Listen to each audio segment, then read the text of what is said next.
صحیح بخاری مسلم کی حدیث ہے، ان اللہ لا يقبل صلاۃ رجل مسبل ازارہ، اللہ اس کی نماز قبول نہیں کرتے جو اپنے اس بال کو اپنے کپڑے کو ٹخنوں سے نیچے تک کھینچتا ہے۔ آپ نے سنا کہ یہ حدیث بخاری و مسلم میں موجود ہے، حالانکہ پوری بخاری مسلم پڑھ لیجئے، یہ حدیث آپ کو کہیں بھی نہیں ملے گی۔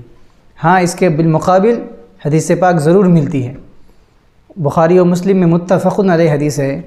بخاری شریف کے الفاظ ہیں ولا یکف شعرا ولا ثوبا، اور مسلم شریف کے الفاظ ہیں ونہی ان یکف شعرہ وثیابہ، یعنی دونوں کا مفہوم ہے کہ حضور صلی اللہ علیہ وسلم فرماتے ہیں کہ اللہ تبارک و تعالیٰ نے ہمیں نماز میں کپڑے اور بال کو سمیٹنے سے منع کیا ہے۔ تو پھر وہ حدیث جو مفتی صاحب بیان کر رہے ہیں وہ بخاری و مسلم میں نہیں ہے، تو پھر کہاں ہے؟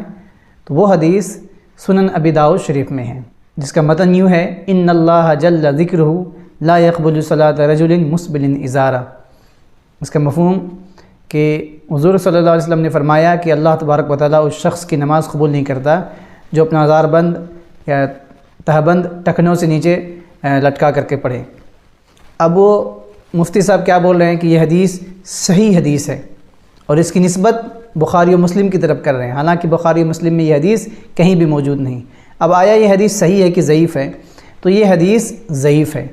وہابیوں کے امام شیخ ناصر الدین البانی نے اپنی ضعیف سنن ابی داؤد میں اس حدیث کے تحت لکھا قلت اسنادہ ضعیف، کہ میں کہتا ہوں کہ اس کی سند ضعیف ہے۔ علامہ بدر الدین عینی رحمۃ اللہ علیہ نے شرح سنن ابی داؤد میں اس حدیث کے متعلق لکھا والحدیث منسوخ ضعیف ایضا، یعنی یہ حدیث ضعیف بھی ہے اور منسوخ بھی ہے۔ اور محقق الارنبوط نے سنن ابی داؤد کی تحقیق میں اس حدیث کے تحت لکھا کہ اسنادہ ضعیف، کہ اس کی سند ضعیف ہے۔ آپ نے دیکھا کہ مفتی ہو کر کے بھی وہ حدیث جو صحیح بخاری مسلم میں موجود نہیں ہے اس کی نسبت بخاری و مسلم کی طرف کر رہے ہیں، اور ضعیف حدیث کو صحیح بنا کر کے پیش کر رہے ہیں، وہ بھی صحیح حدیث کے مقابل میں۔ ضعیف حدیث میں ہے کہ حضور فرماتے ہیں کہ اللہ اس کی نماز قبول نہیں کرے گا جس کا ازار بند ٹخنوں سے نیچے ہو، اور صحیح بخاری و مسلم میں صحیح حدیث متفق علیہ حدیث ہے کہ حضور فرماتے ہیں کہ اللہ نے نماز میں کپڑے موڑنے سے منع کیا۔